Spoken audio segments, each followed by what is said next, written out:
Hello everyone, welcome to this fourth part in the series of videos in which we are talking about time series analysis in Python's skTime library. Now this is a new library and what I am doing is I am going over from the very basics of time series to all the way to all the advanced models. Okay, so this library is new for even me. I have not explored it fully.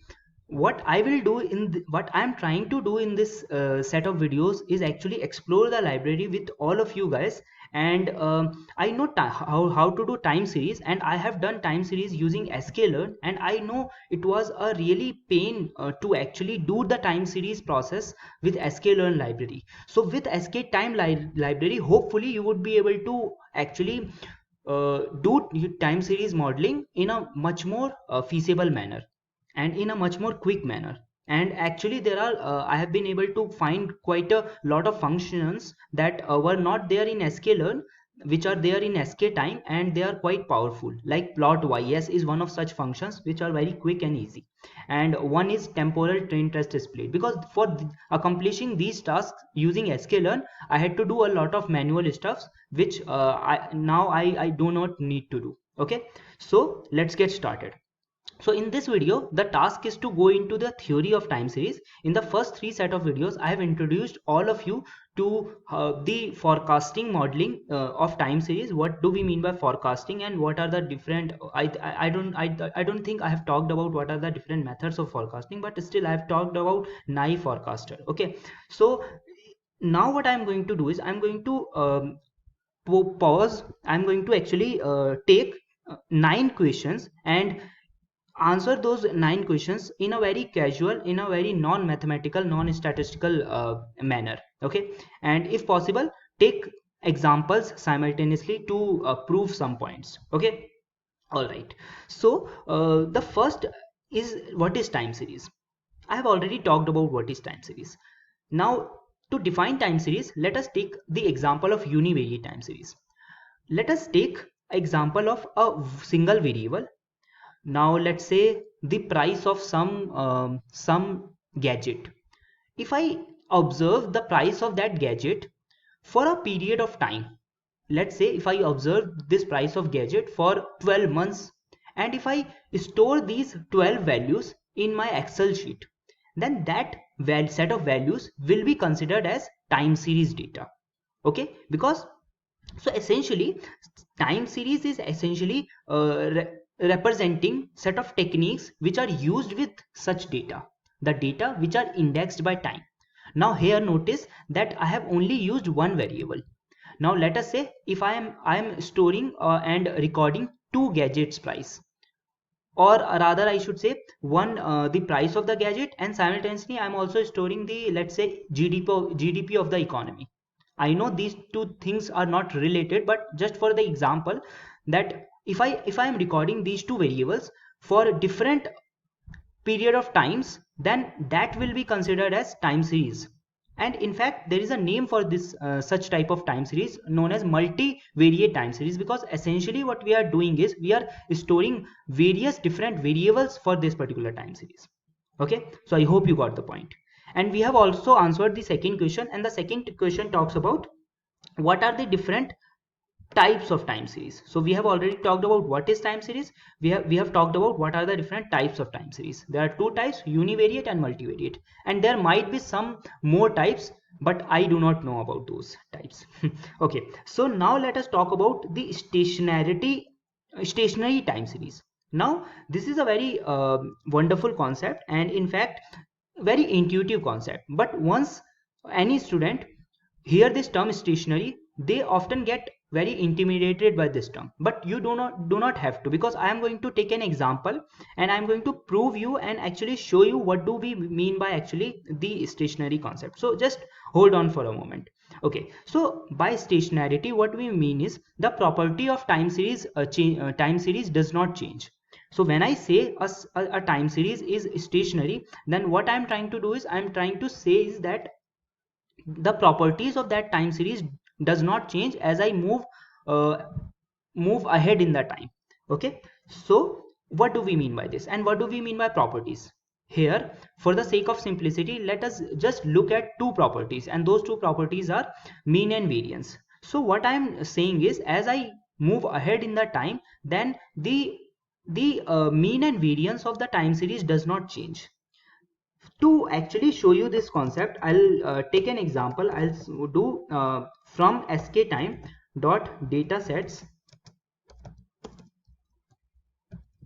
import, from skTime dot datasets import load airlines, and trying to auto complete. Okay, so now what I'm going to do is I'm going to take airline and load airline, and I'm going to quickly also import the plotting. I think I do not need plot ys, because plot ys is useful when you have multiple time series to plot. Right now I'll just import matplotlib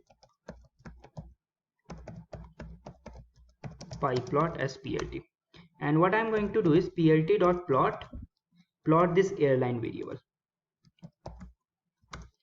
First, I want to show you the concept of stationarity and non-stationarity from the visual aspects. Now, if you try to gauge this series, if you try to do the analysis from the visual perspective, then what is the first thing that you will be able to get? Now, if I consider this time period, and if I consider these set of values, and I consider these set of values, do you think the mean and variance of these two set of values, set 1, this I will call as set 1 and this I will call as set 2, do you think the mean and variance of these two set of values are same? Obviously not, because if you observe these values are lying between 100 to 200, and if you observe these the second set, these are lying between 300 to 500. Obviously mean is not different, obviously mean is different, and also variance is different, because the spread of the values are quite larger than this spread. Okay, so here the main concept that you want to take away from this discussion is that this particular airline series is not stationary. How can I prove it numerically, mathematically? What I can do is I can take, let's say, first 50 values, okay, and I can store these 50 values, first 50, and I can store it in first 50 variable. Okay, and what I can do now is I can compute mean of these first 50. So to compute it, so I think there might be some functions associated with it. Yeah, so the first 50 value has a mean of 159.88. so let me see if we have a function for variance. Yeah, so variance is 1105.45. now what I need to do is I need to take a step. Let me define a step of 50, and what I will do is I will initialize a new variable called second 50, and I'll take airline. Now initially I used 0.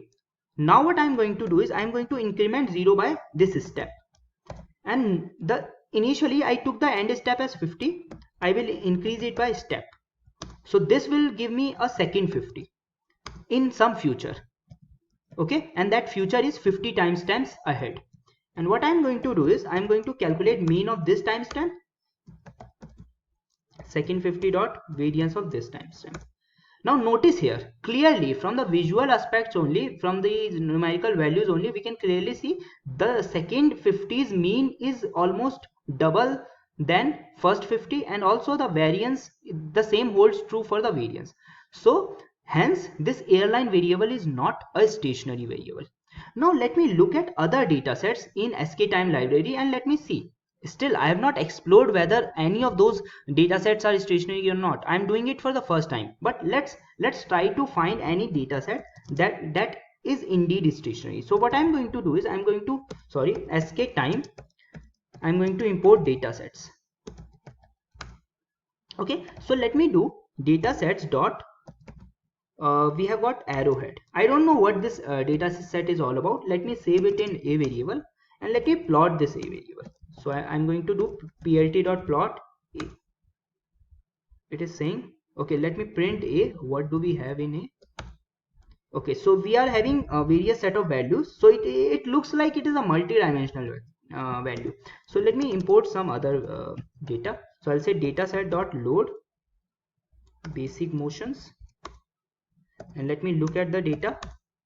Again, this is also looking like a multi. I think these data sets are for some other purposes like a classification and all, I guess. So let me now look at other data sets dot load.